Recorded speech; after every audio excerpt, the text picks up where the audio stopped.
오늘은 구약 성경 선지서 가운데 소선지서라고 불리우는 여러 권의 책들 중에서도 호세아서를 함께 살펴보도록 하겠습니다. 호세아서를 쓴 이 호세아 선지자의 특징 혹은 호세아서의 특징이 뭔지를 간략하게 살펴본 후에 이 호세아서는 어떤 구조로 되어 있는가 하는 것을 보고 이어서 그 다음에는 이 호세아서가 가르쳐주는 가장 중요한 교훈, 메시지 혹은 주제가 무엇인지를 살펴본 후에 마지막으로는 호세아서를 우리가 어떻게 적용하면 좋겠는가 하는 것을 살펴보도록 하겠습니다. 각 선지서 혹은 그 선지서를 쓴 선지자마다 이렇게 독특한 특징이 있습니다. 처음에는 이제 잘 모를 때는 뭐 그냥 성경 하면 다 똑같죠. 그러나 이제 우리가 관심을 가지고 성경을 자꾸 연구하다 보면 구약 성경과 신약 성경의 차이를 알게 돼요. 자꾸 전문적으로 이렇게 깊이 들어가면 더 세밀한 것들이 눈에 보이게 되어 있죠.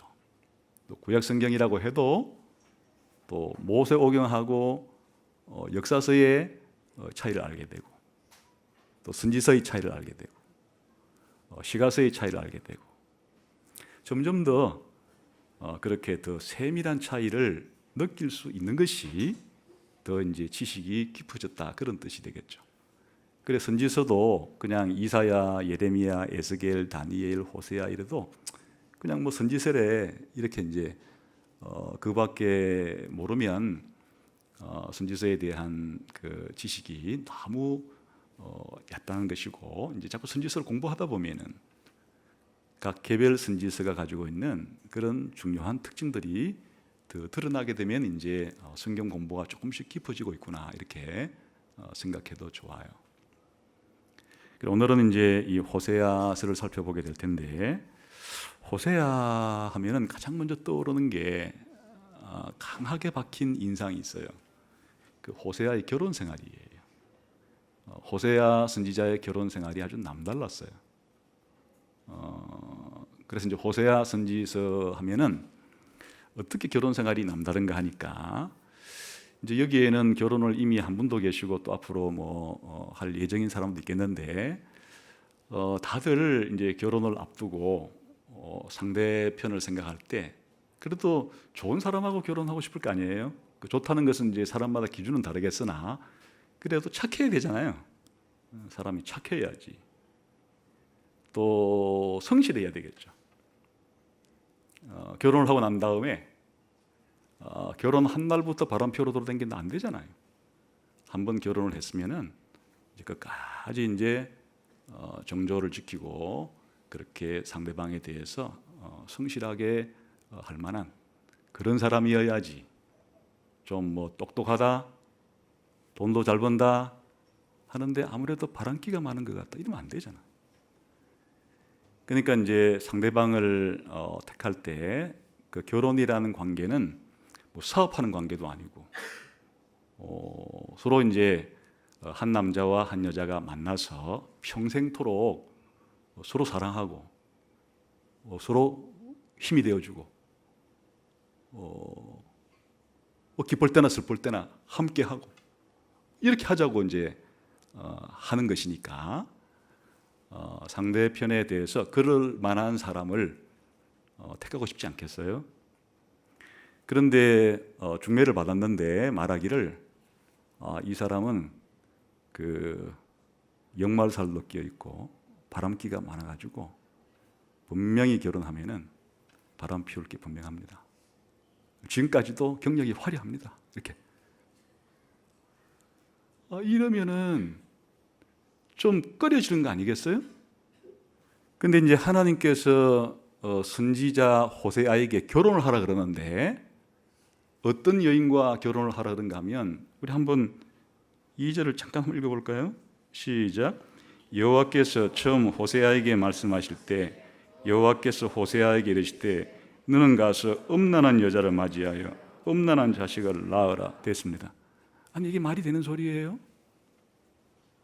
아주 성적으로 부정한 그런 여인과 결혼을 해라. 요즘 말로 뭐 바꾸어 표현한다 그러면 매춘을 하는 그런 여성과 결혼해라, 이런 뜻이 될 테니까 얼마나 이 충격적인 거예요.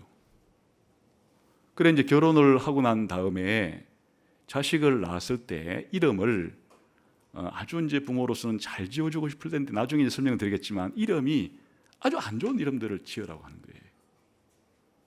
또 심지어는 나중에 이 결혼한 호세아의 부인이 결혼하기 전에도 행실이 아주 안 좋은 여인이었는데 그게 이제 결혼하고는 잘 해결이 돼가지고 아주 정숙한 그런 이제 부인으로서의 정조와 지조를 잘 지키면서 그렇게 살았는가 하니까 이게 또 집을 뛰쳐나가가지고 또 옛날 습관을 버리지 못하고 또 매춘 행위에 또 뛰어들어가지고 그렇게 직업적인 매춘부로 살아가는 그랬을 때 또 찾아가가지고 그 매춘굴에 빠져 있는 그 아내를 또 돈 주고 찾아오는 그런 얘기가 또 나와요. 우리 한번 3장 1, 2절 볼까요? 시작. 여호와께서 내게 이르시되 이스라엘 자손이 다른 신을 섬기고 금포도 과자를 즐길지라도 여호와가 그들을 사랑하나니 너는 또 가서 타인의 사랑을 받아 음녀가 된 그 여자를 사랑하라 하시고, 이게 무슨 말인가 하면요, 타인의 사랑을 받아 음녀가 된 여자, 이게 요즘 말로는 매춘부란 뜻이에요. 직업 여성이란 뜻이에요. 이런 매춘할 직업을 하는 여성이란 뜻이에요.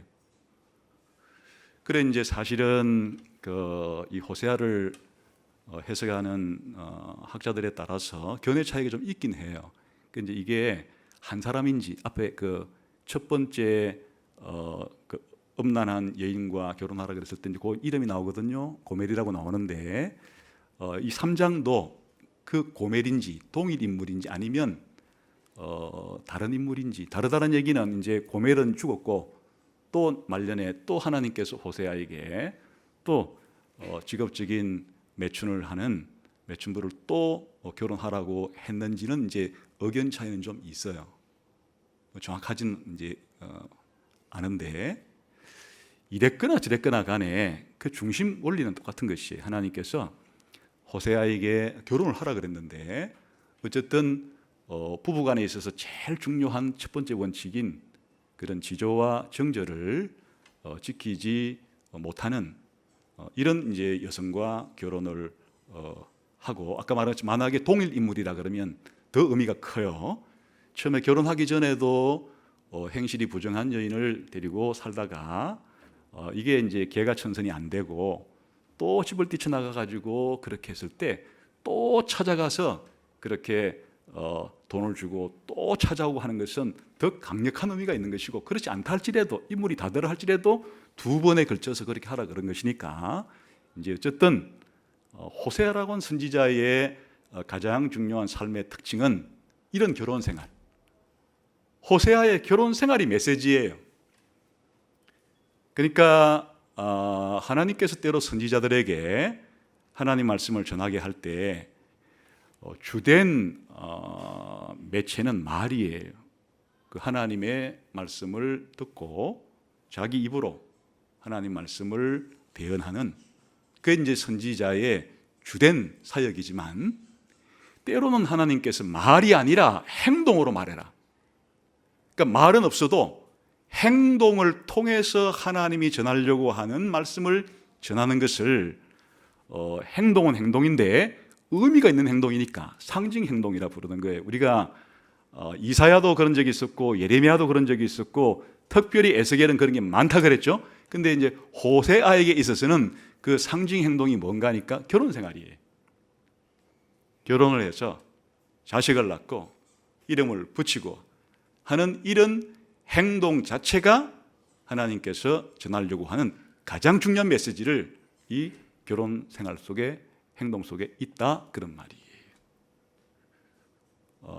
그래서 이제 호세아를 이해할 때 이게 뭘 의미하는 걸까? 왜 하나님이 선지자에게 이런 이상한 결혼 생활을 하라고 했을까 하는 게 이제 호세아 전체 메시지와 연결되어 있어요. 어쩌면 호세아에게 하나님이 이렇게 상징적인 행동을 하라고 한 것 자체가 호세아 전체에서 하고 싶은 가장 중요한 메시지를 상징을 통해서, 상징의 행동을 통해서 보여주는 것 같은 것이니까 호세아를 생각하면 호세아의 이와 같은 부정한 여인과의 결혼 생활 이야기. 그러니까 호세아는 대단한 사람이죠. 남들 같으면 하나님께 어떻게 말했겠어요? 싫어요, 하나님. 아무리 제가 하나님의 선지자로 부름을 받았다고 했으니 전 그거 못하겠어요. 이렇게 버틸 수도 있는 것이고. 그런데 이제 호세아는 그것을 받아들이고 그런 삶을 통해서 보여주었는데, 그게 이제 사실은 이제 호세아의 주제 때 다시 한번 말하겠지만은 하나님과 이스라엘 백성 사이의 관계를 호세아와 그의 아내와의 관계를 통해서 말해주려고 하는 거예요. 그러니까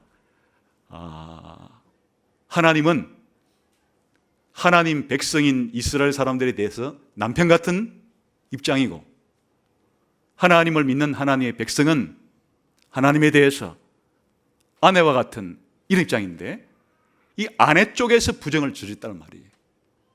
아내 쪽에서 부정한 일을 저질렀을 때 하나님이 그냥 한번 이스라엘이 부정한 것으로 영원히 관계가 끝나버리지를 않고 호세아의 행동을 통해서 보든지, 그게 동일 인물이었건 다른 인물들 간에 또다시 그렇게 그런 행동을 하는 그런 신분의 여인을 끝까지 사랑해주는 이런 과정을 통해서 하나님이 자신의 백성에게 어떻게 사랑을 해주시는가 하는, 이제 이게 이제 이 호세아의 결혼 생활을 통해서 보여주려고 하는 데 있어요. 그래서 이게 아주 호세아서를 특징 짓는 가장 중요한 특징이다 하는 것을 기억하고 있으면 되겠어요. 근데 이제 호세아가 사역했던 시기가 어느 시기인가 하니까 1절에 나오죠. 대개 이제 선지자들이 전할 때는 그 메시지를 전할 수밖에 없는 그런 이제 시대적인 환경이 있는 거예요. 한번 같이 읽어볼까요? 다시 한번 시작. 우시야와 요담과 아하스와 히스기야가 이어 유다 왕이 된 시대. 이게 무슨 말인가 하면 이스라엘은 솔로몬 왕이 죽고 난 이후에 나라가 둘로 두동강이 났어요. 남북으로 분단이 됐어요. 그래서 이제 북쪽은 이스라엘 왕국이라 부르고 남쪽은 유다 왕국이라고 부르는데, 호세아라는 선지자가 하나님께 부름을 받을 때 지금 호세아는 북쪽 이스라엘 사람들을 대상으로 사역하는 사람인데, 그때 같은 기간에 남쪽의 왕들은 이런 왕들이 남쪽 유다의 왕을 하고 있었다, 그런 말이. 어느 왕이라고요? 우시야, 요담, 아하스, 히스기야로 이어지는 이런 사람들이 남쪽 유다에서 왕을 하고 있었을 때, 북쪽에서는 누가 왕을 하고 있었는가 하니까 누가 왕을 하고 있었대요? 여로보암이 이스라엘의 왕이 된 시대에 하나님이 호세아를 선지자로 불렀다, 그런 말이에요. 그러니까 이제 이 배경을 통해서 호세아는 남쪽 북쪽 가운데 어느 쪽에서 선지자 사역을 하도록 부름받은 사람이라고요?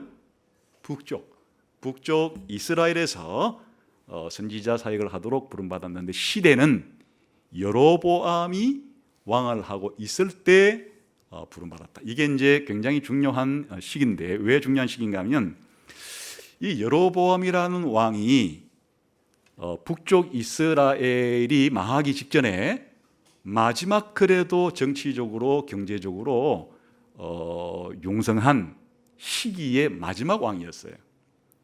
그러니까 이제 정치적으로도 꽤 안정이 됐어요.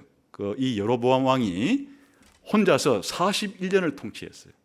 꽤 정권이 오래 갔다는 얘기니까 나라가 안정적이었다는 얘기죠. 나라가 안정적이니까 나름대로의 그런 정치와 경제도 어느 정도 안정이 됐다는 뜻일 터이고, 그러니까 나라가 41년 동안이나 한 왕권을 꾸준히 유지할 수 있었다는 얘기. 그런데 이제 이 여로보암 왕이 죽자마자 북쪽 이스라엘 왕국은 그야말로 벼랑으로 치닫는 듯한 계속 나락으로 떨어져서 주전 722년경에 아수르라고 하는 제국에 의해서 나라가 망해버리고 말아요. 불과 몇 년 동안인가니까 이 여로보암 왕이 죽고 난 다음에 30년 만에 왕이 6명이 교체가 돼요. 아까 여로보암은 혼자서 41년이나 통치를 했으니까 굉장히 안정적이었는데 여로보암 왕이 죽고 난 다음에 망할 때까지 걸린 시간이 30년밖에 안 되는데 6명의 왕이 교체가 되었다. 엄청난 정치적인 격변기를 겪었다는 것을 알 수가 있어요. 예를 들자면 이 여로보암 왕 이후에 스가랴가 왕이 되었는데 6개월 왕하다가 암살당해요. 또 그 이어서 살룸이 왕이 됐는데 한 달간 통치하다가 또 암살당해버려요. 므나임은 한 10년 정도 통치를 했어요. 그 다음 버가히야가 2년 통치하다가 또 암살당해요. 그 다음 베가가 한 20년 통치하다가 또 암살당해요. 마지막 호세아라는 왕 때에 나라가 망해버리는 거예요. 완전히 쑥대밭이 된 거예요. 우리는 지금 대한민국이라고 하는 국민이 주인인 나라에 살기 때문에 이 국가를 다스리는 대통령을 어떻게 뽑죠? 국민의 손으로 선거를 해서 현재 5년 정도만 우리 대신해서 나라를 통치하세요 하고 맡겨요. 그러다가 잘하면 되지 못하면은 그 다음 선거 때 또 다른 이제 대통령을 선거를 통해서 갈아치우는 거예요. 민주주의 사회라는 것은. 근데 이렇게 이제 왕이 군주제가 정체를 형성하고 있는 옛날에서는 국민들이 선거에서 왕을 뽑는 게 아니니까 그냥 왕은 평생 왕노릇 하다가 죽으면 그 중에 아들 하나 지목해가지고 이제 왕위가 세습이 되는 거예요. 지금 평생직이 아니 종신직이란 말이죠. 그런데 이제 왕이 폭정을 할 때 국민들이 도저히 이 왕 밑에서는 정말 못 살겠다. 이런 왕을 교체해버려야 되는데 교체하는 방법은 죽이는 것밖에 없는 거예요. 쉽게 말하면 쿠데타를 일으키는 길밖에 없는 거예요. 그러니까 30년 동안에 쿠데타가 4번씩이나 일어났다는 것이니까 얼마나 이게 지금 나라가 쑥대밭이 된 상황이에요. 그러니까 이제 호세아는 요 시기 동안에 선지자로서 하나님 말씀을 전했어요. 그 여로보암 왕 말기에 부름받아 가지고 이 6명의 왕을 거치는 동안에 이스라엘 왕국이 멸망하기 직전까지 하나님 말씀을 대언하는 사역을 했으니까 얼마나 파란만장한 그런 시기에 하나님 말씀을 전하는 사역을 했겠어요. 그러니까 이제 이런 메시지가 나오는데 무슨 메시지인가 하면은 결국에는 이런 시기에 부름받았다고 하는 것은 호세아의 메시지 가운데 무슨 메시지가 아주 중요한 메시지가 나올 거라고 예상할 수 있어요? 너희들이 하나님의 백성인데 하나님 백성답게 이렇게 살지를 못하게 되면 하나님께서 너희들을 뭐 할 거다? 심판할 거다. 그 심판의 방법이 너희가 나라를 잃어버리고 망하게 될 거다 하는 얘기가 그 메시지일 수밖에 없잖아요. 이 시기상으로. 그러니까 이제 호세아의 중요한 메시지가 그런 메시지. 북이스라엘 왕국의 사람들을 향해서 너희들이 이렇게 하나님 앞에 범죄를 저지르는 삶을 계속 살면 영원히 못 간다. 오래 못 간다. 하나님이 너희들을 죄 때문에 심판을 하게 되면 나라가 망하게 될 거다 하는 이야기가 호세아 이 메시지의 골자가 될 수밖에 없고, 그러나 하나님께서 이렇게만 전하는 게 아니고 하나님이 자기 백성을 택했을 때 그냥 심판하는 것으로 끝이 아니고 다시 두드려 패스라도 하나님께서 다시 그렇게 회복하고 다시금 고치신다고 하는 메시지를 또 주는 거예요. 그러니까 이제 심판받고 난 이후에 좀 시간이 멀긴 해도 하나님께서 다시금 회복시켜 주시고 구원해 주겠다고 하는 복스러운 메시지도 호세아를 통해서 하라는 것이에요. 그런데 이 메시지가 이제 호세아서에서는 무슨 관계를 통해서 하는가 하니까 하나님과 이스라엘 백성 사이의 결혼이라고 하는 이런 언약 관계를 통해서 이스라엘 사람이 하나님과의 결혼 관계를 깨버린 거예요. 부정행위를 함으로써 이 결혼 관계를 깨버렸고 하나님께서는 이 부정행위를 하고 하나님을 배신한, 그리고 부정행위를 했다는 말이 당시로 보게 되면 우상숭배가 되겠죠. 우상숭배를 한 이런 죄 때문에 하나님께서 이제 이스라엘 백성과의 결혼관계를 깨버리는 거예요. 이혼을 하는 거예요. 그게 이제 이스라엘 백성이 아수르라는 나라에 망하게 된 이유이고, 그 다음에 하나님께서는 언젠가 내가 영원히 깨지지 않는 결혼 생활을 할 계획을 가지고 있는데, 이런 사람들하고 함께 나는 앞으로 영원히 깨지지 않는 이런 결혼 생활을 하면서 정말 사랑을 쏟아부어 줄 거다 하는 이런 이야기로 그 심판과 회복에 대한 이야기를 하나님과 이스라엘 백성 사이에 결혼이라고 하는 관계를 통해서 그렇게 전하는 것이 이제 호세아서만이 가지고 있는 아주 독특한 그런 면이다, 그런 말이에요. 이게 이제 호세아서가 가지는, 또 호세아 선지자가 가지는 특징인데, 그러면 이 호세아서라고 하는 성경이 어떤 구조를 가지고 있느냐? 비교적 구조가 단촐해요. 아주 단순한데, 어떻게 단순한가 하면 1장부터 3장까지는 호세아 개인을 통해서 전하는 메시지예요. 그러니까 이제 호세아의 개인적인 결혼 생활을 통해서 하나님이 메시지를 전하는데, 그 메시지의 요지는 그거예요. 불신실한 아내 쪽이 불신실해요. 신실하지 못한 아내를 둔 신실한 호세아 선지자의 끊임없는 이런 사랑을 통해서 이제 하나님께서 보여주는 그런 이야기가 3장까지. 그러니까 호세아 개인 이야기가 여기 들어 있어요. 그런데 이제 4장부터 마지막 장까지는 그런 호세아 개인의 이야기가 아니고, 우리가 흔히 알듯이 하나님께 말씀을 받아서 하나님께 받은 말씀을 백성들에게 전해주는, 그걸 예언이라 그러죠. 그런 예언의 말씀으로만 구성이 되어 있어서 비교적 구조가 단순한데, 3장까지는 누구 이야기가 개입됐다고요? 호세아 개인의 가정생활이 개입이 됐어요. 개입이 돼가지고 전하는 것이고, 4장부터는 그런 호세아 개인의 가정생활을 개입시키지 않고 하나님께서 이스라엘 백성에게, 메시지는 마찬가지예요. 이스라엘 백성의 불신실한 이스라엘 백성을 하나님께서 신실하게 그렇게 사랑해 준다는 이야기다. 전반부라고 하기보다는 3장까지는 불성실한 아내를 끝까지 사랑한 남편 호세아의 이야기고, 그 4장부터는 불신실한 이스라엘 백성에 대해서 신실하게 끝까지 사랑해 주시는 하나님의 사랑 이야기로 되어 있다. 이 이제 주제는 같은 것이에요. 그러나 구조는 이런 식으로 나눌 수가 있다.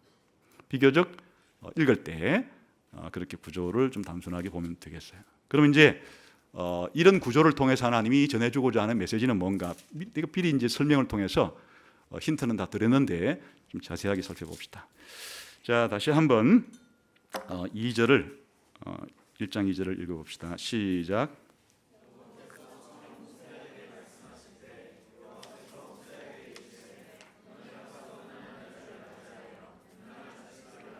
이게 이제 첫 번째 주제는 무엇인가 하면, 호세아가 결혼을 이제 하는 거란 말이에요.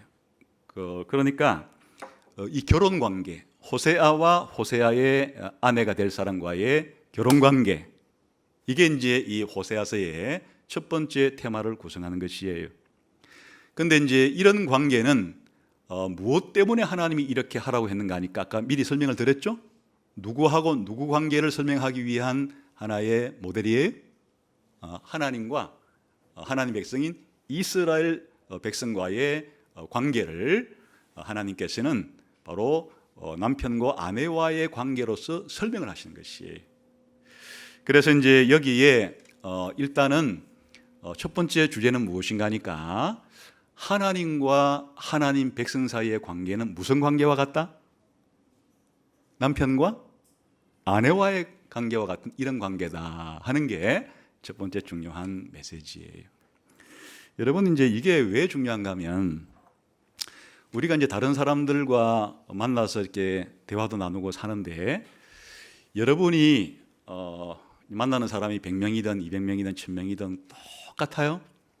다른 사람에게 생각을 하고 다른 사람에게 마음을 쏟고 다른 사람에게 충성을 하고 다른 사람에게 내가 서로 좋은 관계를 유지하고 이런 것이 100명이면 100명, 1000명이면 1000명 똑같은 그런 마음의 비중과 그런 것으로 관계가 맺어져요? 그렇지 않죠? 그렇지 않아요. 아주 다른 사람과의 관계는 그냥 뭐 대충대충 이렇게 이제 맺어진 관계라면 이 사람하고 관계는 정말 특별한 관계이기 때문에 다른 사람은 없는 것과도 같은 둘만의 상호 독점적인 관계, 배타적인 관계, 이런 관계가 인간관계에는 있어요. 어떤 관계가 그런 관계예요? 앞에 있는 자매가 남편 관계 이렇게 아주 잘 맞춘 거예요. 이제 자매 같으면 남편과의 관계, 또 남편 같으면 형제 같으면 아내와의 관계가 이 세상에 있는 모든 인간관계 중에서 가장 긴밀하고 가장 독점적이고 가장 다른 사람과의 관계보다는 더 특별한 관계고 합법적인 배타적인 그런 관계를 형성하는 관계가 남편과 아내 사이 관계예요. 무슨 뜻인가 하면은 하나님이 인간을 만들 때 남자와 여자로 만드신 것은 결혼이라는 제도를 통해서 한 남자와 한 여자가 이제 부부가 되고 성적 관계를 맺는 유일하고도 합법적인 관계는 결혼한 남편과 아내 사이에만 허락해 준 독점적인 관계예요. 다시 말하면 하나님께서 인간을 창조할 때 그리고 가르쳐 주실 때 남성과 여성이라고 하는 두 성을 이 세상에 내시면서 하나님은 어떻게 계획하고 또 말씀하셨는가 하니까 남녀 사이의 성적인 관계는 결혼한 부부에게만 하나님께서 하라고 허락해 준 독점적이고도 배타적이고도 유일하게 합법적인 거라 그런 말이에요. 이 관계는 결혼한 상대편 남편과 결혼한 상대편 아내 이외에서는 해서는 안 되는 것이에요. 그건 죄예요. 하나님이 하지 말라고 한 거예요.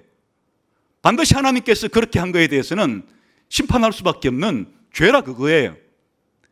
그러니까 이 세상에 우리가 그냥 70억 인구라고 지금 치게 되면은 그냥 평균을 내서 35억은 여성이고 35억은 남성인데 결혼하기 전에 남성과 여성은 어느 남성과 여성과도 지금 독점적이고 배타적인 관계를 맺고 있지 않아요.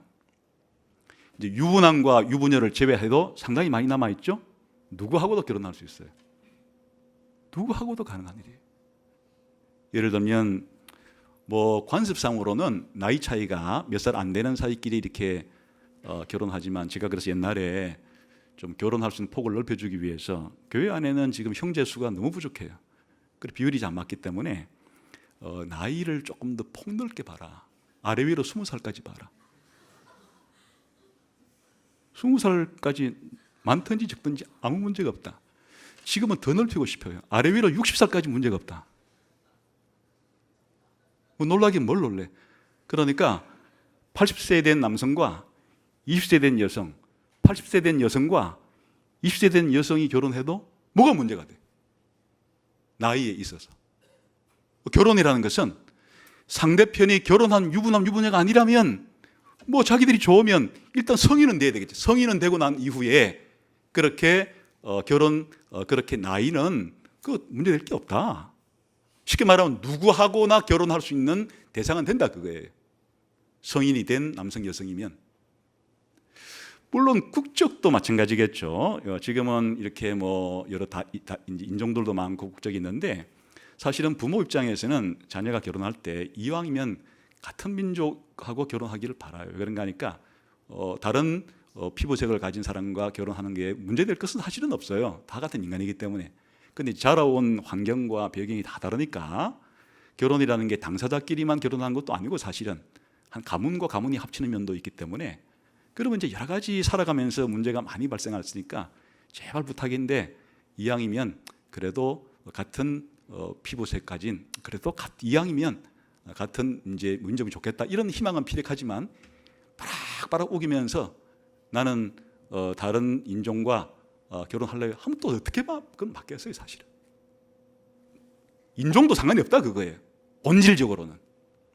그런데 결혼하고 나면은 문제가 생기는 것이, 결혼하기 전에는 나이든 국적이든 상관이 없으나 결혼을 하고 난 다음부터는 이제는 그냥 오로지 두 사람이 한 사람이 죽을 때까지는 그렇게 이 부부간의 성적인 그런 관계를 맺는 유일한 대상은 결혼한 상대편 배우자이기만 해야 되는 독특한 계약 관계를 맺는 것이 이게 결혼이라 그런 말이에요. 이걸 거꾸로 말하면 이 세상에서 가장 친하게 지낼 사람이 상대편 배우자이고, 내가 그냥 내 속에 있는 것들을 내가 그냥 손에 보더라도 가장 상대방에게 그냥 아낌없이 퍼줄 수 있는 대상이 결혼한 상대방이란 뜻이고, 내가 힘들 때 내가 가장 많은 위로를 받을 수 있는 사람이 상대편 배우자란 뜻이고, 상대편이 힘들 때 세상에서 가장 큰 힘이 될 수 있는 사람도 결혼한 배우자란 뜻이고, 어려움이 있으면 함께 힘을 모아서 가자는 뜻이고, 기쁨도 함께 나누고 슬픔도 함께 나누고 가난해도 함께 나누고 부자가 돼도 함께 나누고, 이런 아주 긴밀하고 독특한 관계를 한 인간과 다른 인간 사이에 그렇게 맺는, 유래를 찾아보기 힘든, 다른 인간관계와는 비교할 수 없는 그런 아주 독특한 친밀한 그런 관계에 합법적으로 들어간다고 하는 것이 결혼관계예요. 그러니까 한 인간이 이 땅에서 살아가면서 정말 다른 한 인간과 가장 깊게 모든 면을 한번 깊은 교제를 나눠볼 수 있는, 몸과 마음과 영혼과 모든 것들을 가장 그래도 많이 공유할 수 있고 깊게 공유할 수 있는 그런 인간관계가 있다면 결혼한 남편과 아내 사이의 관계예요. 그것은 형제관계를 초월해요. 물론 형제들도 친하죠. 다른 형제 아닌 사람하고는 친하지만은 형제끼리라고 해서 그런 관계를 누릴 수 없어요. 심지어 부모 사이의 관계가, 자녀 사이의 관계가 가까워도 부모 사이에도 결혼한 남편과 아내 사이가 나눌 수 있는 그런 관계까지의 깊은 관계는 들어갈 수 없어요. 그러니까 하나님께서 하나님 백성을 그렇게 택했을 때 그 하나님이 맺기를 원하는 하나님과 하나님의 백성 사이의 관계의 깊이가 어느 정도 깊은 것이라는 것을 다른 것으로는 표현할 길이 잘 없어요. 하나님은 아버지고 우리들은 하나님의 자녀다. 이것도 뭔가 메시지는 있는데, 이것만 가지고는 하나님은 우리 남편이고 우리는 하나님의 아내다 이렇게 표현하는 것과는 차원이 다른 거예요. 또 하나님은 왕이시고 우리는 하나님의 백성이다. 이것도 뭔가 메시지가 있는데, 이것만 가지고도 하나님과 우리 사이의 그 깊은 관계를 설명하기는 부족한 것이 있고, 다른 측면은 설명이 돼요. 하나님의 통치권에 대해서 순종한다든지 이건 설명이 되는데, 그 두 인격 사이의 관계의 깊이와 두 인격 사이에 서로 주고받을 수 있는 모든 것을 당신은 내 거요, 나는 당신 거요라고 말할 수 있는 이런 깊은 관계는 왕하고 백성과의 관계를 가지고 설명하기는 힘들어요. 그러니까 호세아를 통해서 보여주고 싶어 하는 첫 번째 중요한 메시지는 무엇인가 하니까, 하나님께서 여러분처럼 하나님을 믿는 사람들을 하나님이 선택해서 하나님이 이제 너는 내 사람이다, 내 자녀다, 내 백성이다 이렇게 말할 때, 내 자녀라고 표현할 때보다도 내 백성이라고 표현할 때보다도 더 깊은 인격적인 관계를 맺기를 원하시는 그런 표현이 너는 내 아내다, 너희들은 내 아내다 라고 하나님이 자신을 남편으로, 하나님 믿는 사람들을 하나님의 아내로 표현하는 이런 관계를 통해서 하나님은 하나님 믿는 우리 사람들과의 관계를 그렇게 깊은 관계를, 또 배타적이고 독점적인 관계를 맺기를 원하신다 하는 걸 알 수 있어요. 무슨 말인가 하면은 하나님은 이 세상의 창조주니까 모든 창조물에 관여를 하세요. 사람이 아니더라도 하나님은 동식물에게도 관여를 하시고 또 생명체가 아닌 물질에도 관여를 하세요. 또 하나님은 하나님을 믿는 사람하고도 관계를 맺으시고 하나님 믿지 않는 사람 관계를 맺으세요. 그런데 이게 똑같지가 않아요.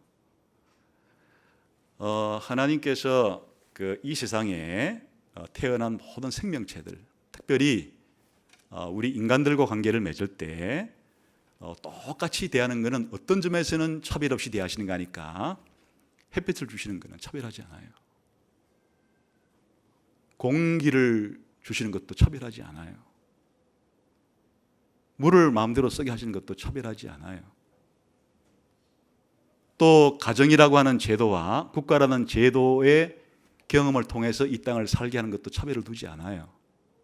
그런데 한 사람의 죄를 씻어주고 이 사람을 깨끗하다고 말하고 너는 거룩하다고 말하고 내가 너희에게 앞으로 영원한 천국에서 나의 모든 사랑을 너에게 주고 너의 모든 사랑을 나에게 바쳐라, 이런 긴밀한 관계를 맺자, 이런 것은 누구나 하나님께서 아무나 이 땅에 있는 사람들에게 그렇게 요구하시는 것도 아니고 그런 관계를 맺을 수도 없어요. 하나님은 하나님의 백성이라고 부르는, 하나님 믿는 사람들이라고 부르는 이 사람들과는 아주 특별하고도 또 특별한 관계 속에서 관계를 가지고 그렇게 살아가기를 원하시는 분이시다 하는 것을 이런 부부 관계를 통해서, 남편과 아내 관계를 통해서 설명하고 계신다. 그러니까 여러분들이 지금 아직은 미혼도 괜찮고 또 상관이 없어요.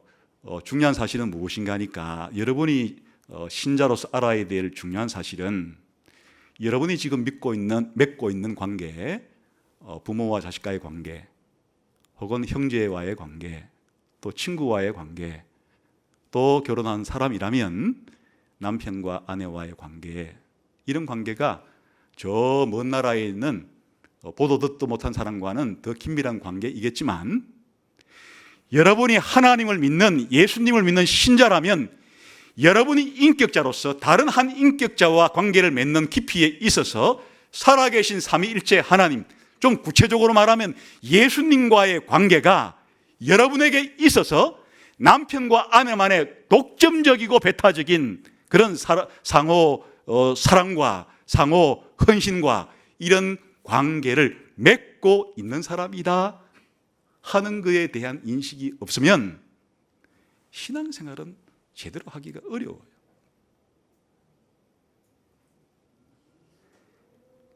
나의 가장 가까운 관계는 부모님과의 관계예요. 나의 가장 가까운 관계는 지금 교제하고 있는 형제와 자매와의 관계예요. 아니면 남편과 아내와의 관계예요. 이렇게 하나님과 나와의 관계가, 신자인 나와 하나님과의 관계가 이 세상에서 가장 독특하고도 긴밀하고도 친밀하고도 독점적이고도 배타적인 그런 사랑과 헌신을 해야 될 그런 관계라는 사실을 모르고서야 그냥 신앙생활은 액세서리에 불과하게 되는 거예요. 그럼 신앙이 자라지 않아요. 그냥 교회를 왔다리 갔다리 할 뿐이에요. 신앙이 자라지 않아요. 하나님께서는 신자들인 하나님 백성들에게 자기와 하나님 백성과의 관계를 남편과 아내와의 결혼 관계라고 하는 이런 차원의 관계를 통해서 내가 너희와 맺는 관계는 이렇게 깊고도 이렇게 독특하고도 여기에 다른 존재가 끼어들 수 없을 정도의 이와 같은 긴밀한 관계이니라 하는 것을 알려주고 싶은 것인데, 그거를 호세아와 결혼하게 될 그 아내와의 관계를 통해서 말씀하고 있다. 근데 이제 문제는 서로 하나님과의 우리의 관계가 이렇게 이상적으로만 된다 그러면 그 역사는 지금 써지지가 않았겠죠. 얼마나 좋겠어요. 근데 이제 관계가 깨졌어요. 누가 깼는가 하니까 아내 편에서 깼어요. 다시 말하면 우리 인간 편에서 하나님을 배신했어요. 하나님 대신에 다른 신들을 섬긴다는 것 자체가 하나님으로 볼 때는 영적인 간음이에요.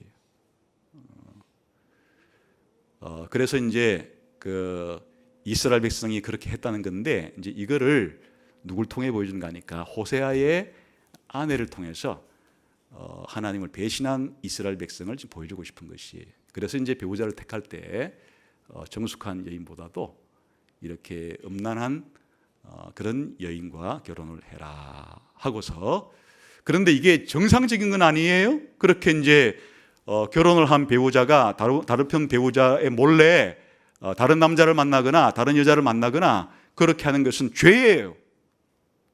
부정행위예요. 불법이에요. 그 하나님께서 이를 묵과하지 않아요. 이에 대해서 하나님께서는 어떤 태도를 취하시는가 하는 게 이제 자식들에게 이름을 지으라는 걸 통해서 그 이름 속에 하나님을 배반한 사람들에게는 하나님께서 이렇게 하기를 원하신다 하는 것을 자식들의 이름 짓기를 통해서 보여주는 거예요. 볼까요? 한번 3절 봅시다. 시작. 이에 그가 가서 디블라임의 딸 고멜을 맞이하였더니 고멜이 임신하여 아들을 낳음에 여호와께서 호세아에게 이르시되 그의 이름을 이스라엘이라 하라. 또 건너가서 6절 시작. 고멜이 또 임신하여 딸을 낳음에 여호와께서 호세아에게 이르시되 그의 이름을 로루하마라 하라. 또 그 다음에 9절 시작. 여호와께서 이르시되 그의 이름을 로암미라 하라. 예, 됐습니다. 지금 이제 그 호세아가 고멜이라는 여인을 이제 데리고 결혼 생활을 했을 때 자식이 지금 낳았다는 거잖아요. 그래 아들 그다음에 딸 아들 이렇게 이제 3남매를 낳았는데 그 이름을 호세아가 짓지 않아요. 하나님께서 이렇게 지어라 하고 자녀들 이름을 주는 이름이 하나같이 안 좋아요. 첫 번째 이스라엘은 하나님이 뿌리신다 하는 건데 이게 무슨 뜻을 담고 있는 거 아니까 하나님이 심판한다는 거예요. 이제 이스라엘 이 예후 아까 여로보암이 속한 그 왕조가 예후 왕조인데 예후 왕조를 심판하겠다는 거예요. 그 다음에 이 로루하마라 하는 얘기는 루하마라 하는 얘기가 사랑을 받는다 이런 뜻인데 사랑받지 못한다 이런 말이에요. 딸라이 이름을 지을 때 사랑받을 사람 이렇게 이름을 지어주는 게 좋잖아요. 수혜 받을 수 사랑해 당신은 사랑받기 위해 태어난 사람 뭐 이런 정도는 지어줘야 되는 거잖아요. 근데 안수혜 이렇게 지면 안 되잖아요. 당신은 사랑받지 못할 사람 이렇게 지면 안 되는데 지금 딸 이름을 사랑받지 못할 사람이라고 지으라 그래요. 그 다음에 또 난 아들 이름을 암미라 하는 이름은 내 백성이란 뜻인데 또 앞에 로라는 말은 우리말로는 아니라 그런 부정어예요. 영어로 말하면 not 혹은 no 이런 말이에요. 그러니까 이제 내 백성이 아니다. 관계 끝났다. 이런 말이에요. 그러니까 이제 이게 뭘 보여주는가 하니까 아까 이스라엘 백성이 하나님과 뭘 맺었다고요? 남편과 아내라고 하는 그런 계약 관계를 맺었는데 아내 편에서 부정을 함으로써 하나님과 관계가 깨졌는데 하나님이 처음에는 이제 내가 너희를 심판한다 이런 정도로 하시다가 내가 이제 더 이상 지금까지 너희를 사랑했지만은 이제부터는 더 이상 사랑을 안 해주겠다. 그리고 마지막 결정타가 뭔가 하니까 나하고 너희 관계는 끝났다. 이게 무슨 뜻인가 하면 원래 하나님과 이스라엘 백성이 계약을 맺으면 계약 공식이 뭔가 하니까 하나님은 그들의 누가 되어주는 거예요? 하나님이 되어주고 이스라엘 백성은 하나님의 백성이 된다는 말이 하나님이 그들의 남편이 되어주고 이스라엘 백성 하나님의 아내가 된다는 말인데 이제 나와 너의 관계는 끝났다. 나는 너희의 하나님이 아니고 너희는 내 백성이 아니다. 나는 너의 남편이 아니고 너는 내 아내가 아니다. 완전히 관계가 끝났다는 선언을 하시는 것이 이제 로암이라는 것이니까 아주 이런 뜻이 다 심각하죠. 어떻게 하나님이 이스라엘 백성에게 앞으로 심판하시겠다고 하는 그 내용을 자녀 3명의 이름 속에 담아준 거예요. 사실 아마 여러분들의 이름은 내가 이렇게 쭉 이렇게 들었을 때 하나도 나쁜 이름은 없었어요. 말똥이, 소똥 이런 거 없었어요. 전부 다 그래도 한결같이 의미는 달라도 다 좋은 이름들이, 다 좋은 이름들이. 앞으로 이제 여러분들이 결혼을 해서 자녀를 낳게 되면 여러분들도 아마도 여러분의 머릿속으로 생각할 수 있는 가장 그래도 부르기 좋고 의미 있는 이름을 지어주려고 아마 분명히 노력할 거예요. 저도 마찬가지, 부모들은 다 그래요. 저도 이제 딸을 하나 낳았는데 이 딸을 어떻게 이름을 지어야 될까 고민이 많이 됐어요. 그래 이제 아무리 봐도 예쁜 것 같진 않고, 예쁘다면 미자를 넣었을 텐데 그건 아닌 것 같고, 그러면 지혜롭자는 지자 하나 넣자. 딱 이제 하나 고정시켜 놨어요. 국어 사전을 다 뒤졌어요. 그 뒤에 뭐를 넣어야 이게 그래도 가장 의미가 있는 그런 말이 될까? 고민스러워요. 이게 아무것도 만족스러운 게 없어요. 근데 이제 원래 등록하는 시한이라는 게 있어요. 국가에서 딱 언제까지 등록해라. 내일 등록해야 되는데 아직도 정하지를 못했어요. 그래 이제 뉴스 앵커 시간에 백지연이가 나와가지고 뉴스를 하는데 바로 그거구나 해서 이제 한자는 뭔가 모르겠지만은 지혜의 연못이라고 하자 해서 이제 한자도 굉장히 쓰기 어려운 것이긴 하지만 그래도 그렇게 해서 하나의 사례예요. 그 자식을 낳았을 때 부모로서는 가장 좋은 이름을 지어주고 싶은 게 인지상정인데, 하나님은 호세아에게 가장 안 좋은 이름을 지어가지고, 안 좋다는 게 지금 뭔지 아시겠죠? 하나님과 이스라엘 백성 사이의 관계에서 부정한 이스라엘 백성이 하나님이 심판하겠다는 거예요. 흩어버리겠다. 심판하겠다. 내가 더 이상 이제 사랑을 안 해준다. 그리고 너와의 관계는 끝이다. 이렇게 이름을 지어줬어요. 여러분, 하나님은 말이죠, 무서운 분이에요. 무섭다는 게 딴 게 아니라 공의롭다는 뜻이, 죄를 하나님은 못 참는 거예요. 아무튼 하나님은 죄에 대해서는 분노하시는 분이에요. 죄에 대해서는 진노해요. 죄는 심판하여. 이게 끊임없이 하나님이 보여주신 하나님의 성품이에요. 그런데 이스라엘 백성에게도 적용이 된 거예요. 이스라엘 백성 편에서 먼저 죄를 짓고 계약을 깼기 때문에 하나님도 계약 조건에 의해서 그래 하겠다 하는 것까지가 이름 짓는까지 이야기예요. 그런데 이야기가 여기서 끝나지 않는다는데 복음이 있어요. 그 다음 하나님께서 이제 희망의 메시지를 전해주라 그러는 게 10절부터예요. 볼까요? 우리 한번 10절 시작.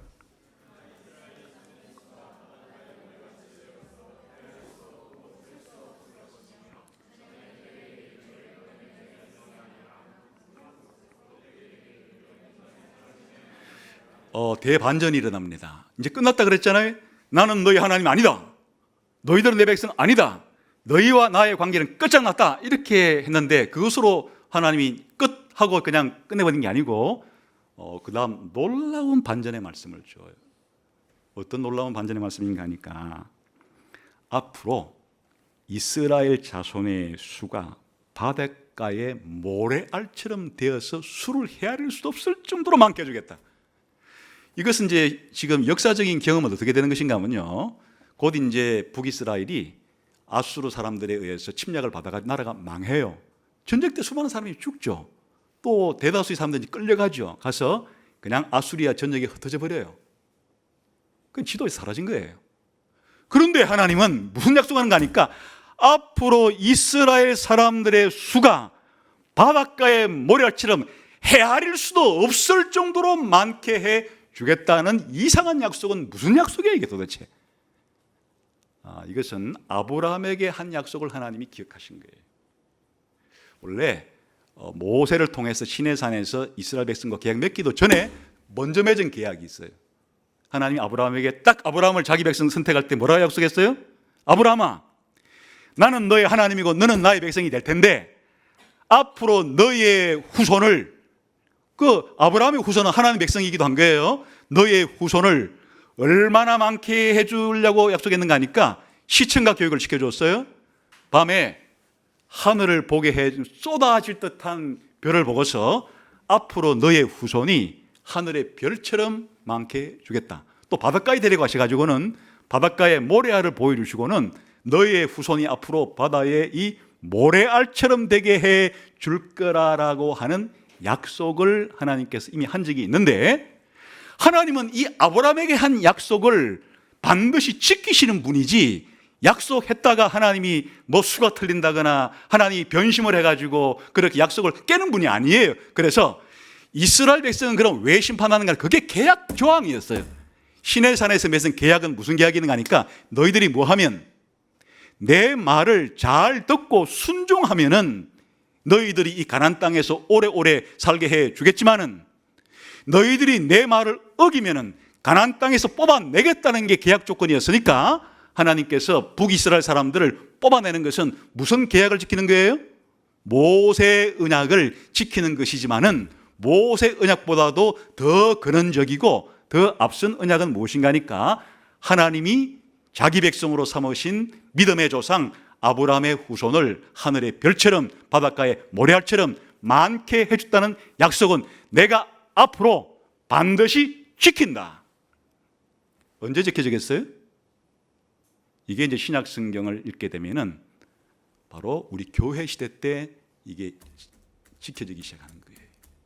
그래서 옛날 이스라엘 사람들은 그 한 단일 민족 가운데 하나님 백성이 만들어졌지만 예수님이 오시고 난 다음에는 나라와 민족과 백성과 방언으로부터 수를 헤아릴 수 없는 수많은 사람들이 아브라함의 후손으로 하나님 백성으로 그렇게 모으는 시기가 왔는데 이게 이미 2000 주전 예수님 오시기 전에 한 주전 8세기에 호세아에게 이런 말씀을 해줬으니까 지금부터로 따지면 2800년 전에 하나님이 이런 약속을 내가 아브라함에게 한 바가 있었는데 지키겠다고 한 약속. 그러니까 이제 이것은 어느 시대를 바라보고 미리 약속을 주신 거예요?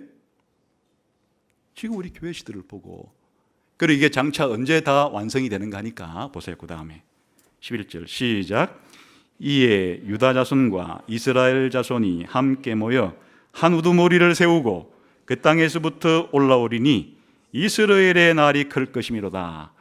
이게 여기에 남북 이스라엘은 북이스라엘이 멸망한 이후로 하나로 합쳐진 적이 없어요. 지금까지도 합쳐진 적이 없어요. 10지파는 그냥 사라져버리고 말았어요.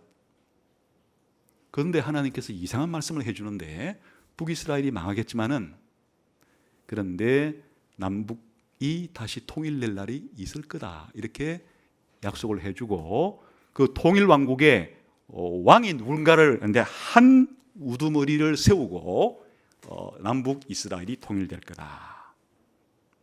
이게 이제 이 사람들은 이 호세아도 이 말씀을 처음 들었을 때는 무슨 말인지 모르죠. 앞으로 언젠가는 하나님이 다시 왕을 보내주셔서 통일하겠거니 이런 일반적인 것밖에는 생각을 못했겠지만 이제 신약 성경에 오게 되면 여기에 한 왕이 누군지가 선명하게 드러나게 되는 거예요. 누구예요? 예수님이에요. 아버지의 하나님께서 그 아들 되시는 예수님께 모든 만물을 통일하는 왕으로 임명했을 뿐만 아니라 더 구체적으로는 유대인과 이방인들이 예수님이 오시기 전까지는 나누어져 있었지만은 분단되어져 있었지만은 예수님을 통해서 유대인과 이방인이 벽이 사라지고 하나가 되어서 한 세 사람이 되고 한 백성이 되어서 모두 다 예수님을 왕으로 모시고 사는 이러한 나라가 된 것이 오늘 이 교회예요. 예수님이 오셔서 그냥 북쪽의 이스라엘 왕국과 남쪽의 유다 정도의 통합 정도가 아니라 사실은 이 세상의 모든 민족과 나라를 예수 그리스도께서 왕으로서 통일하시고 통합하시는 이러한 때가 올 거라는 것을 예고해 주신 거예요. 이게 언제 이루어져요? 예수님이 오시고 난 이후에 이루어지는 것이에요. 그리고 예수님이 다시 올 때 완전히 이루어지게 될 것이에요. 그래서 이제 결론이에요. 이 부분까지만 읽으면 다 그 호세아의 그냥 핵심이 드러나는데 2장 1절 시작. 너희 형제에게는 암미라 하고 너희 자매에게는 로하마라 알아. 앞에 뭐 다 떼버렸어. 이제는 로로 다 떼버리고 이제 내가 너희를 사랑해 주겠다.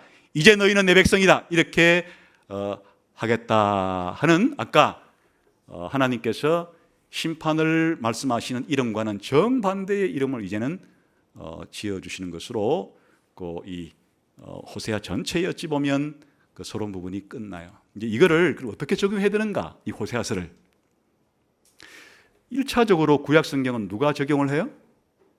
신약 성경의 저자들이 구약 성경을 어떻게 읽어야 하고 어떻게 적용해야 되는지를 이제 하는데, 여기에 바울도 그렇고 베드로도 그렇고 이 2장 1절의 이 말을 어디다가 적용했는가 하니까, 봐라, 우리 이방인들, 유대인이 아닌, 아브라함의 피를 문자적으로 이어받은 사람이 아닌, 쉽게 말하면 종족적으로 유대인이 아닌 모든 사람을 이방인이라 그러는데, 이제 교회는 이방인들이 막 몰려 들어오는 거예요, 교회 안에. 그래서 이 말씀을 어디다 적용하는가 하니까, 봐라, 이방인 신자 너희들이 원래는 하나님의 사랑도 받지를 못했었고 원래는 하나님의 백성도 아니지 않았느냐. 그런데 이제는 너희들이 하나님의 사랑을 받게 되었고 하나님의 백성이 되었다고 해서 신약 시대에 나와 여러분같이 유대인, 종족적인 유대인이 아닌 모든 이방인들이 예수님을 믿고 하나님의 백성이 된 이것에 적용을 해서, 바로 이 구절이 우리들이 이렇게 이방인들이 예수님 믿고 하나님 백성이 된 것을 예고해 주신 것이다, 이렇게 적용을 해놓은 것이에요. 오늘 저와 여러분 같은 그 비유대인들, 문자적으로 비유대인들이 이렇게 아브라함의 후손이 되는 일은 예수님이 오시기 전까지는 이스라엘 사람들에게는 상상하기 힘든 어려운 일이었어요. 하나님 백성은 아브라함의 문자적인 혈통을 잇는 민족적인 유대인만 하나님 백성이라 될 것을 생각으로 2000년 동안 그런 생각만 했지, 이런 이방인들이 하나님 백성이 될 거라는 것은 아주 희미한 정도로만 암시는 된 적이 있으나 명확하게 그렇게 생각하지는 못하고 살았는데, 오늘 이렇게 2000년 교회 역사 가운데 하나님의 백성 가운데 유대인들은 한 줌밖에 안 되는 거예요. 원래 지금 인종조차도 그렇게 많지 않거니와 지금 하나님의 교회, 하나님의 백성을 구성하는 이 수많은 이 구성원들은 전부 다 이방인 출신들이 들어왔는데, 이게 바로 하나님께서 저 민족적인 이스라엘 백성은 언약을 깼기 때문에 하나님이 뭘 선포했다고요? 이제 계약 해지, 나와 너희들은 이혼했다 선언하시고, 진짜 하나님께서 이제는 영원히 이혼하지 않고 영원히 함께 하나님이 사랑해 주시면서 그렇게 하나님의 배우자로 혹은 예수님의 배우자로, 아내로 삼을 사람들은 이제는 이방인들로서 예수님 믿고 구원받은 바로 이와 같은 사람들이 이와 같은 하나님의 약속을 성취받은 것이다. 그래서 이제 항상 이 구약에 나오는 이런 선지서를 적용할 때는 구속사적인 적용을 해야 되는 것이에요. 예수님이 오시기 이전의 이스라엘과 예수님이 오시고 난 이후의 이 교회와의 관계를 생각하면서 이걸 적용해 와야 되는 거예요. 물론 이제 이런 구속사적인 적용 말고도 개인적인 차원에서 적용할 수 있을 것 같아요. 하나는 앞으로 여러분들이 이제 신앙생활을 할 때 부부 관계에 적용을 할 수도 있을 것 같아요. 이제 이 메시지를 2차적으로 적용해 올 수 있을 것 같아요. 여러분이 이 결혼 관계를 소중히 얘기해야 돼요. 친구 관계도 물론 좋고 선후배 관계도 중요하고 또 부모 자식 관계도 중요한데, 이 땅에 살면서 한 인간이 한번 누군가 다른 인간과 깊은 관계를 맺을 때 하나님이 이 남녀 사이의 결혼으로서 이루어지는 이 결혼 관계, 부부 관계라는 것이 참 이게 중요한 것이로구나 하는 사실에 대한 감각을 가져야 되는 거예요. 세상 사람들이 말하는 그런 동성결혼, 이 성경에서 이런 거는 상상도 하지 못했을 뿐 아니라 또 그 자체는 명백하게 죄예요. 그런 생각은 따라가서는 안 되는 것이에요. 반대해야 되는 것이에요. 그건 결혼이 아니에요. 같은 성끼리 결혼하는 것은 하나님이 결혼 제도를 만들었는데 하나님은 그런 것을 합법적으로 인정하지 않아요. 한 남자와 한 여자가 그렇게 하나님의 허락하에서 합법적으로 결혼을 해야 성적인 관계는 거기에서만 그렇게 향유할 수 있고 누릴 수 있는 친밀한 관계라는 것을 명심해야 되는 것이, 그리고 그런 관계만이 아니라 사실은 모든 면에 있어서 이 이상적으로 되기만 한다면 이렇게 친밀한 인간관계를 맺을 수 있는 그런 관계가 부부관계이겠구나라는 것을 받아들이고 현실적으로는 이제 그렇지 못하죠. 자칫하면 제일 큰 원수가 될 수도 있어요. 자기 스스로를 점검하고 자기의 이기심과 자기 약함과 이런 거를 자꾸 돌아보지 않으면 결혼 생활 속에서 자기 의식이 자꾸 드러내게 되면은 그러면 이게 하나님의 가장 긴밀한 관계였는데 물론 긴밀하긴 한데 가장 긴밀하게 원수 관계가 되어버리는 거예요. 현실에서는 그럴 수 있는 것이에요. 그러나 하나님께서 기대하는 게 아니라는 것을 알면 자꾸 자기를 돌아봐야 하고 또 돌아봐야 하고 돌아보면서 그런 관계를 잘 맺어야 하고 그리고 2차적인 적용이 있다 그러면 이제 결혼한 이후에 부부 사이에 다른 건 몰라도 부정행위를 하면 안 되는 거예요. 다른 남자와 다른 여자와 그렇게 잠자리를 해서는 안 되는 거예요. 그건 명백한 죄예요. 기독교인들은 절대 그래서 안 되는 것이. 물론 지금까지 살면서 우리가 좀 부족해가지고 약해가지고 그런 죄를 지었을 수 있으면 회개해야 되는 거예요. 상대방에게 회개해야 되는 거예요. 내가 그때 잠시 내가 미쳤었다. 정신이 나갔었다. 눈이 멀었었다. 내가 완전히 그냥 아무런 나도 왜 그런지 모르겠다. 한번 용서해 주라. 그냥 발이 손이 되도록 빌어서 그렇게 용서를 구해야 되는 거예요. 용서를 안 구하고 잘났다고 하면 관계 끝나는 거죠. 그런 관계는 합법적으로 이혼을 해도 된다. 근데 하나님 이혼하라고 한 건 아니고 해도 된다. 해도 돼요. 그러나 이제 호세아를 적용해 보자 그러면 사람이 다 약하니까 상대방이 그렇게 충분히 정말 잘못했다고 할 때는 그렇게 쓰리고 아프겠지만은 그렇게 용서를 해주는 방향으로 적용하면 좋지 않을까. 그러나 이제 그 선택은 개인의 문제예요. 뭐라 할 수 있는 문제는 아니에요. 그리고 2차적인 적용은 신자인 나는 결혼을 했든지 안 했든지 상관이 없어요. 하여튼 하나님과 나와의 예수님과의 나와의 관계는 이렇게 부부관계라고 할 정도로 이렇게 긴밀한 관계라는 사실만 사실 알고 있으면 되는 거예요. 그리고 그 하나님이 우리를 사랑하시는데 나중에 이제 이거 읽고 마칠게요. 한번 3장 가봅시다. 아까 읽었는데 다시 한번 읽어봅시다.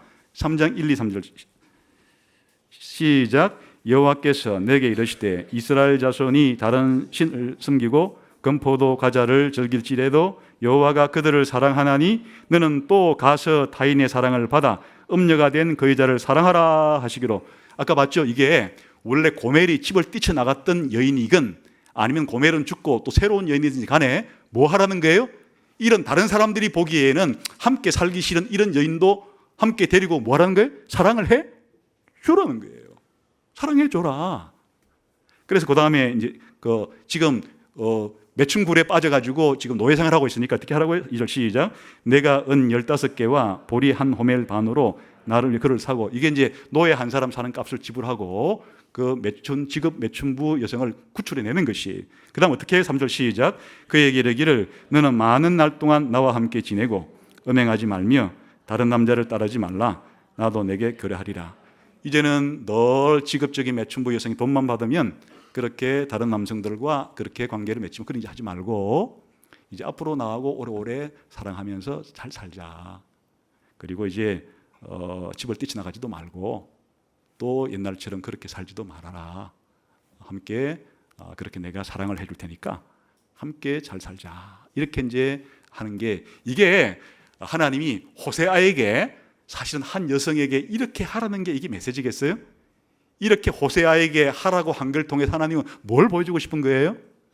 바로 우리 인간이 그리고 저와 여러분들이 사실 신자라고 해도 이렇게 하나님께 대해서 이런 전적인 순결과 헌신과 정결과 충성과 봉사를 잘 못하면은 영적인 의미에서는 저도 여러분도 하나님 앞에서 그렇게 매춘부와 같은 그런 삶인데 하나님께서 우리를 버리지 않고 이거 보세요. 그 가서 사내고 또 사랑해주고 또 그렇게 하라고 말해라. 이 하나님의 사랑을 보여주고 싶은 것이에요. 그래서 여러분이 하나님의 자녀이고 백성이면 하나님이 예수님 통해서 이렇게 여러분을 사랑해 주시는 거예요. 그러니까 한때 실수하고 한때 뭐 잘못하고 넘어졌다 할지라도 거기에 매이면 안 돼요. 거기에 족쇄에 갇히면 안 돼요. 하나님이 여러분들을 사랑하는데 이렇게 열렬하게 사랑해 주겠다고 그랬어요. 하나님의 사랑은 무한한 거예요. 또 이제 다른 구절 보면 불타는 사랑이에요. 하나님은 하나님의 자녀에 여러분에 대해서 불타는 사랑을 가지고 사랑해 주신다고 약속했어요. 이거 경험하는 거, 또 이걸 아는 거, 여기에 반응해 살아가는 거, 이게 신자의 비밀이에요. 호세아를 통해서 여러분을 불타는 사랑으로 사랑해 주시는 그리스도 하나님이 계시다는 것이 복음이에요. 이런 확신 가운데 살아간 여러분 되시기를 주님의 이름으로 축원합니다. 기도하겠습니다. 하나님 아버지, 호세아를 통해서 보여주신 하나님의 이 뜨거운 사랑, 불타는 사랑을 저희들도 하나님이 우리를 그렇게 사랑하신다고 하는 확신을 가지고 살아가게 해주시고, 또 할 수만 있다면 우리들도 누군가에 대해서 이런 불타는 사랑을 가지고 사랑할 수 있는 사람들로 다 만들어 주옵소서. 예수님 이름으로 기도하옵나이다.